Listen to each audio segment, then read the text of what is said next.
Deixa eu subir o slide. Vamos lá. Então, baseado em tudo que a gente falou na primeira aula. Opa, trabalhar com duas telas me trava um pouquinho aqui.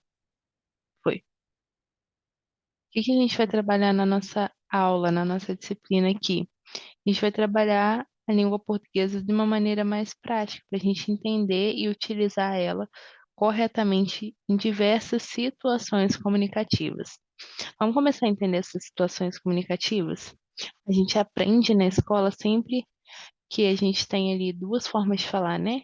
A gente fala de uma forma e escreve de uma forma. A gente vai começar a entender isso agora. Toda vez que a gente falar sobre a norma culta e variedades linguísticas, a gente precisa entender dois pressupostos. O pressuposto da norma culta é o. Ai, deixa eu baixar aqui. É o pressuposto de que a gente tem ali um conjunto de padrões que a gente utiliza, geralmente pela camada mais escolarizada da população, né?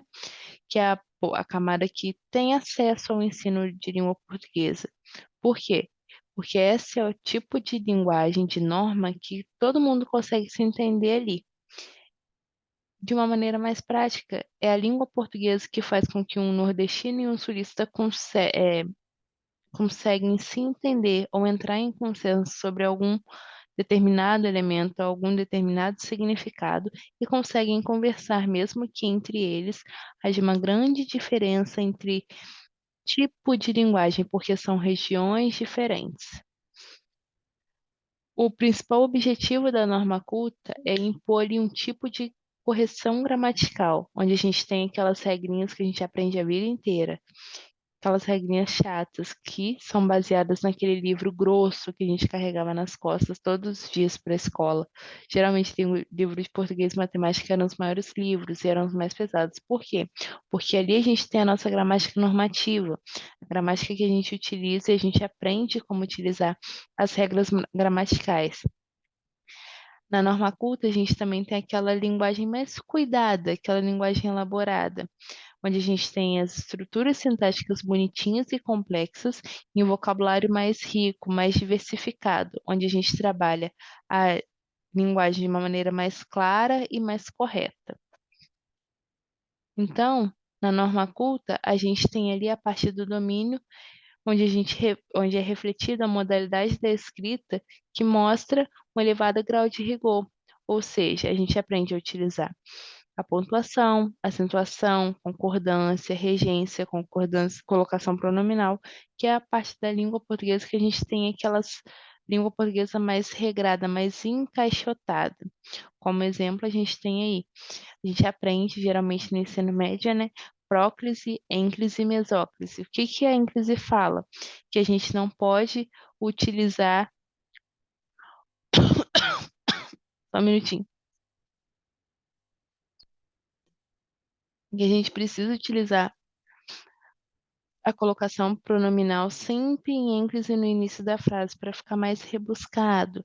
Dá-me isso, por favor. A gente não fala geralmente, me dá na língua escrita, né? Me dá isso, por favor, porque a gente aprende a utilizar ali a ênclise. A gente também aprende sobre regência verbal. O que que é uma regência? Quando a gente tem a preposição adequada ali para aquela palavra. Então, ela nunca obedece ao pai. Quem obedece, obedece a alguém. No caso, quem que ela está obedecendo no masculino. Então, não é obedece a o pai, é ao pai. Tem uma construção bonitinha. Então, quando a gente entende que saber falar e escrever de acordo com a nossa norma culta é uma competência muito valorizada no mercado de trabalho, a gente entende que o domínio dessa norma possibilita que a gente se comunique de uma maneira culta e respeitosa, que a gente tenha mais precisão e eficiência em qualquer lugar ou momento, porque a gente vai estar embasado numa linguagem muito mais rebuscada. Por que que a gente está falando sobre norma culta? Porque é muito comum hoje em dia a gente ver o viés da linguagem como as variações linguísticas. O que que são essas variações? São as várias formas que a gente tem de falar alguma coisa. Por quê? a gente tem um domínio da linguagem hoje como uma língua viva. O que que é uma língua viva? É aquela língua que sempre se adapta e se transforma dependendo do contexto onde ela está sendo utilizada. Então, a gente tem diversas formas de falar alguma coisa, porque a gente tem diversos tipos de falantes, diversos tipos de sociedades, e a gente fala também que a nossa língua ali, ela é heterogênea. A gente sai daquele pressuposto de que a língua é só rebuscada e bonitinha, e a gente entende que a nossa linguagem, ela parte de âmbitos diferentes, de grupos sociais diferentes, de adaptações de hábitos diferentes, de diferentes graus de escolarização. Por quê? Porque a gente tem âmbitos diferentes e formas diferentes de falar uma mesma coisa. Então, a variação vai trabalhar justamente isso, a forma que a gente tem de manter a nossa língua viva, principalmente o português. Nós temos um país territorialmente extenso. Esse país territorialmente extenso, ele é feito por grupos sociais diferentes ou grupos geográficos diferentes que têm formas de falar uma coisa em uma região e a mesma forma de falar a gente tem uma forma de falar a mesma coisa em uma região diferente. Por quê? Porque a gente entende que esses grupos pequenininhos, né, durante a polarização do nosso país, foram criando dialetos próprios, palavras específicas para designar isso. Então, a gente vai começar com a variação linguística regional ou geográfica. Em termo técnico, seria a variação diatópica. Que variações são essas? São aquelas variações que ocorrem na alteração de alguns vocábulos e expressões de acordo com o local onde vivem aqueles falantes. Então, sofre influência da localização onde os falantes estão inseridos. O exemplo que a gente tem aqui, ó, na próxima imagem é aipim. A gente tem aipim, tem mandioca, tem macaxeira. Falam sobre a mesma coisa, sobre a mesma raiz que a gente come. A gente tem sacolé, gelinho, mas o que que a gente tem? Chup-chup, designam o quê? Um geladinho. São formas que a gente tem de falar algumas coisas em determinadas regiões do nosso país. Outro exemplo que a gente tem aí de variação linguística regional são as gírias, né? No Rio de Janeiro, a gente tem aí a serva, que é a cervejinha. A gente tem a breja em São Paulo. Então, são codinomes utilizados para a mesma coisa em diferentes âmbitos do nosso país. A gente tem também a variação linguística histórica, no termo técnico, que é a variação diacrônica. Por quê? São as variações que a gente tem ao longo da história, ao longo do tempo. O desenvolvimento da história em si, ele se dá e ao mesmo tempo que a história se desenvolve, a língua também. Então a gente tem aí o flerte, que antigamente para minha avó era flerte, para minha mãe já virou uma paquera e hoje em dia para mim já virou um crush. A gente tem alteração também na palavra vossa mercê. A gente não falava vossa mercê. A gente não fala mais vossa mercê, né? Vossa mercê era antigamente. Hoje a gente já usa o você. Na linguagem tecnológica a gente usa só o C hoje em dia. A ideia é que ao longo do tempo a gente vá diminuindo as palavras para ficar mais fácil de escrever e mais fácil de falar. Quando a gente vai mandar uma mensagem hoje em dia, a gente nem manda VC mais. Tipo, você vai no cinema, a gente só manda um C, porque a pessoa entende. Então, a partir do momento que eu falo uma coisa, essa coisa é entendida, a gente já tem ali uma variação linguística, mesmo que seja em determinado grupo, de uma determinada idade, ou de um determinado tempo histórico. A gente tem também a variação linguística social. Que variação linguística é essa? É aquela onde a gente tem variações que ocorrem de acordo com os hábitos e culturas de diferentes grupos sociais, sexo ou grau de escolaridade. Esse tipo de variação a gente tem porque a gente tem diferentes grupos sociais que têm diferentes conhecimentos, diferentes modos de atuação e diferentes sistemas de comunicação. Então, vocês, como profissionais da saúde, têm os jargões de vocês, tem a forma de falar alguma coisa. O que é muito comum ver hoje em dia, pessoas que vão no advogado e a pessoa chega em casa e fala assim, não entendi nada que ele me explicou, porque ele falou um monte de palavra difícil. Não é que são palavras difíceis, ele utilizou jargões próprios daquele grupo profissional para falar com uma pessoa que não entende sobre isso. É sobre isso que a gente vai trabalhar na nossa aula, sobre a forma como a gente pode compreender e utilizar a nossa língua de uma maneira muito mais acessível, dependendo sempre das nossas situações comunicativas. Eu, por exemplo, não sabia o que que era um edema.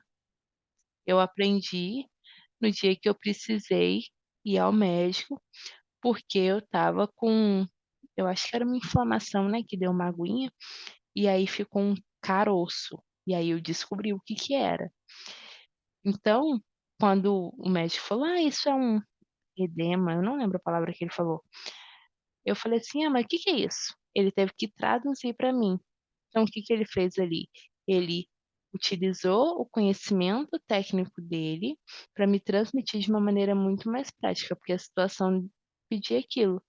Eu ia utilizar o conhecimento de que aquilo era um edema quando na minha vida, se não é da minha área? Só nesse âmbito.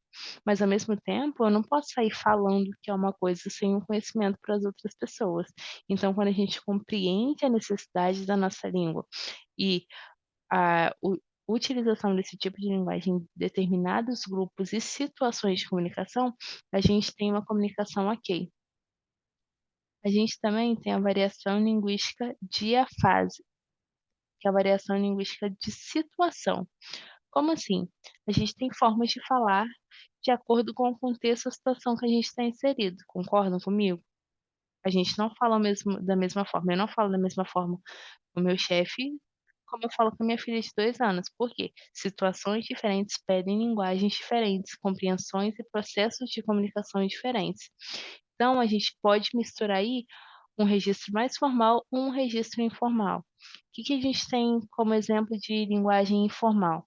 É aquela linguagem que a gente já tem familiaridade, quando a gente já conhece uma pessoa e a gente fala com ela de uma maneira menos culta, de uma maneira mais acessível. "Fala, garoto, beleza? Rola um cineminha hoje?". A gente não fala isso para uma pessoa que a gente não conhece. Por quê?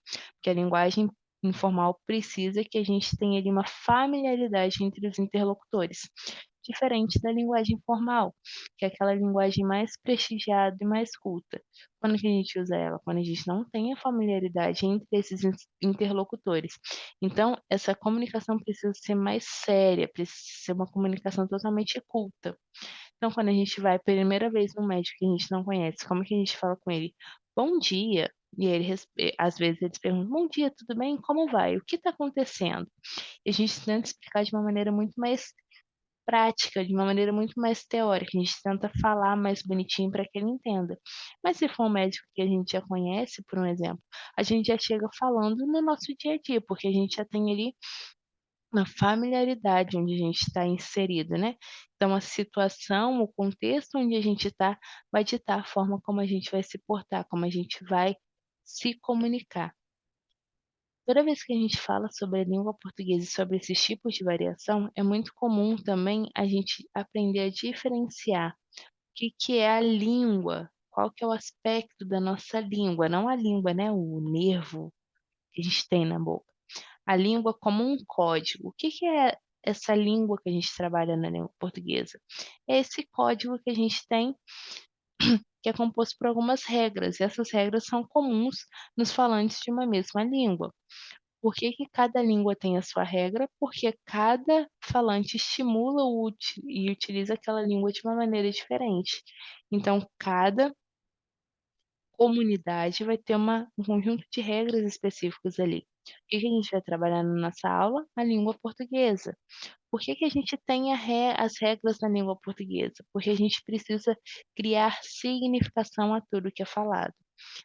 É chato decorar um monte de regra, é chato, mas a gente aprende a entender que tudo que a gente fala precisa de uma construção. Na língua portuguesa, a gente não solta palavras aleatórias, a gente sempre tem ali as palavras estruturadas bonitinhas, porque a gente tem o sujeito, tem o predicado, tem o verbo, tem os complementos, porque isso tudo faz com que a frase em si tenha uma significação e um compreendimento muito maior. Então, na nossa língua, a gente tem duas modalidades. A gente tem a representação fônica, que é a língua falada através da nossa voz, que é o que a gente ouve, e a gente tem a representação gráfica. O que que é essa representação gráfica? O registro escrito, por meio da escrita. Por que que a gente trabalha essas duas modalidades? Porque a gente entende em qual âmbito da língua a gente pode se colocar na hora de transmitir uma comunicação. O que que é essa língua falada? Essa língua falada é essa língua totalmente espontânea que a gente tem. É a língua que a gente aprende desde pequenininho. Por quê? Porque ela é uma língua de repetição. Falei para vocês anteriormente que eu tenho uma filha de 2 anos, e como que ela está aprendendo a falar? Me ouvindo falando, ouvindo o meu marido falando. Por quê? Porque é assim que a gente estimula que uma criança fale. Vocês, obviamente, já viram uma criança pequenininha falando e geralmente a criança tenta construir, a comunicação de uma maneira muito bagunçada, porque ela acha que só jogar informações vai fazer com que essa comunicação seja ok. Mas como que a gente trabalha isso? A gente faz com que a criança aprenda uma palavra num contexto familiar, num contexto social, ok? E aprenda a falar sobre isso. A minha filhinha está aprendendo uma outra língua, né, a gente está aprendendo uma outra língua. E a forma que ela tem de falar essa outra língua é fora de casa com as outras pessoas, porque a gente a gente fala a língua portuguesa. Então como que ela faz? Ela fala com a gente português e quando a gente vai em algum lugar e a gente compra alguma coisa ou ela quer alguma coisa e uma outra pessoa entrega para ela, ela responde na outra língua. Por quê? Porque ela entende que naquele contexto, com 2 aninhos, ela entende que naquele contexto ela pode utilizar outra forma de agradecer.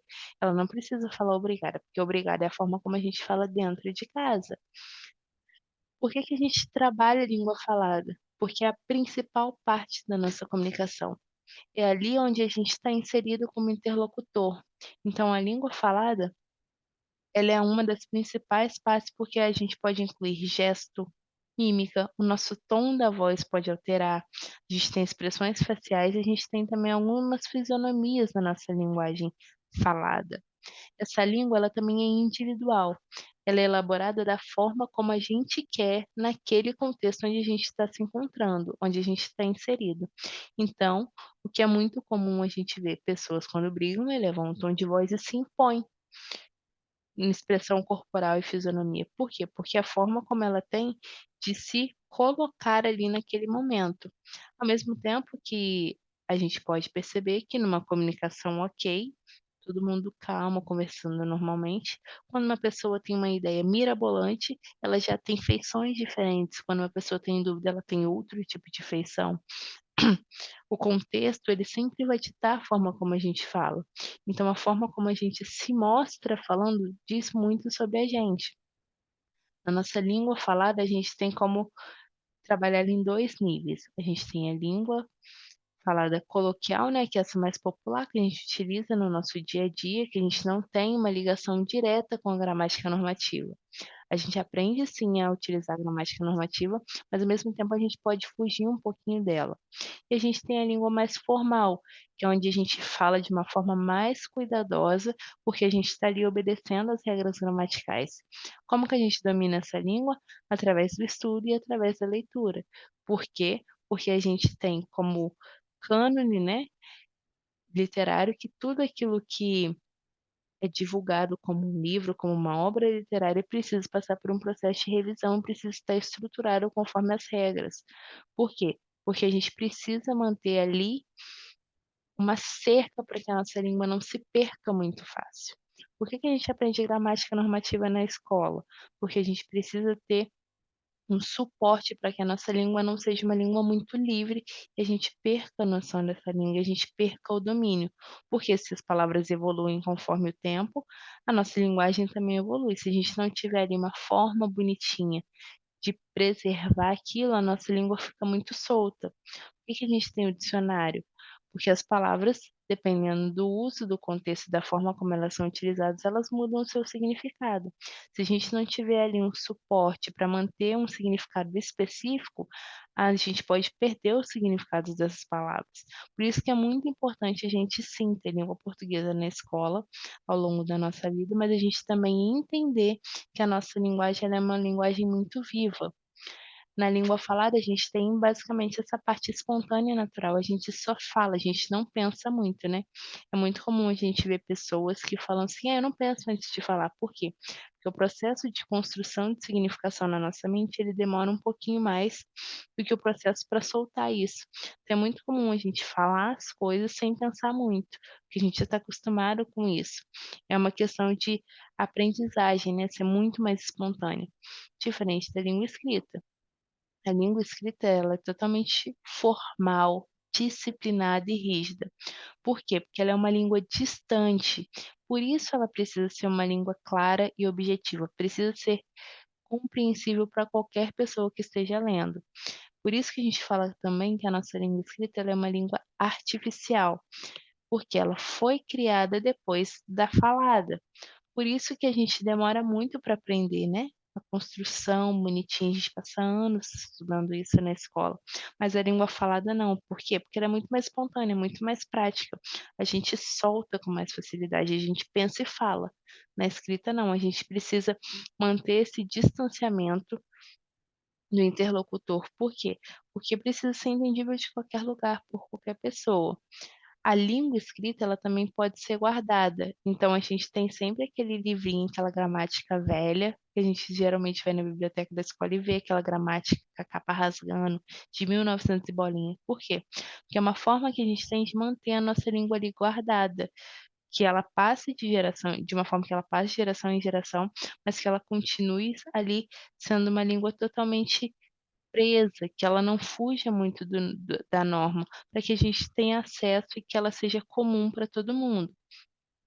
A língua escrita a gente tem ela também em 2 níveis, a gente tem ela no nível coloquial, que é a forma que a gente tem mais informal, né, carta, mensagem do WhatsApp, a gente mantém ali a nossa língua escrita, mas de uma maneira muito mais prática, mais informal. Não precisa ter tanto acesso à linguagem mais gramatical. E a gente tem a forma culta, que é essa forma mais formal que a gente tem, com uma escrita mais rigorosa, com uma linguagem mais adequada, como, por exemplo, numa reportagem de jornal, como um texto científico, como uma linguagem literária. Por quê? Porque ela precisa ser mais adequada, mais acessível, mais clara e objetiva também. Então, a principal diferença entre língua oral e língua escrita é essa. Na escrita, a gente tem muito mais exigência por conta da gramática normativa. Também porque quando a gente fala, né, a gente tem outros recursos para que essa comunicação ocorra. Então, a gente consegue incluir ali gesto, olhar, feição, tom de voz. Na escrita não. Na escrita não tem o autor para ler ali ao pé do seu ouvido e te mostrar como que ele estava quando ele escreveu. Na língua escrita não.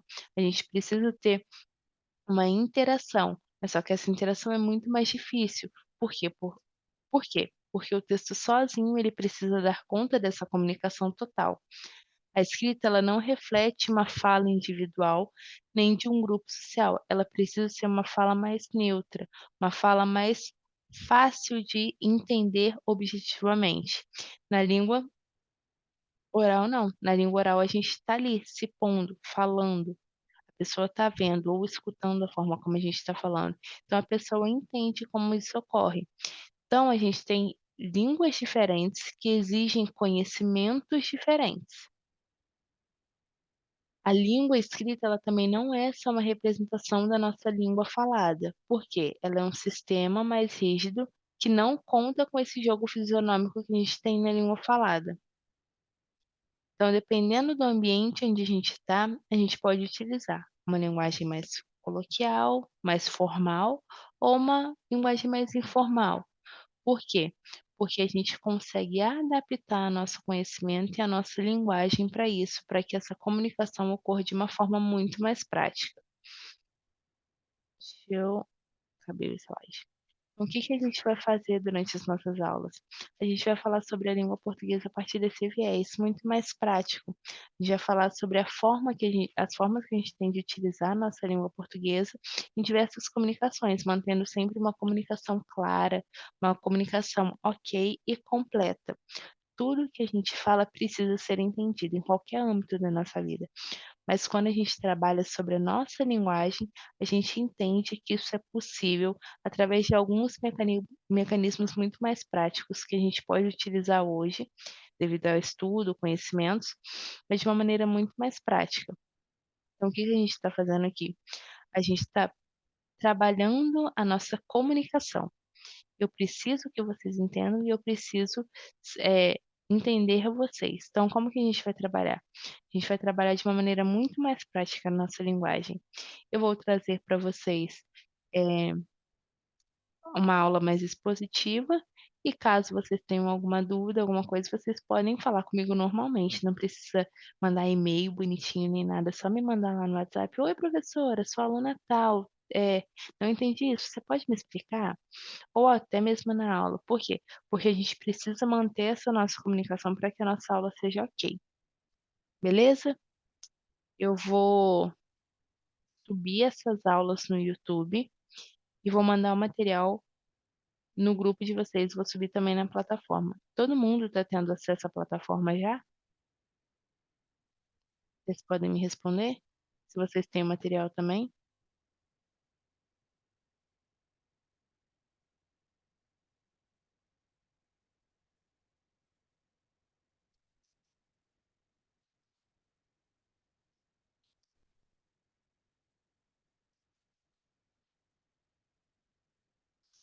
Acho que é ok, né?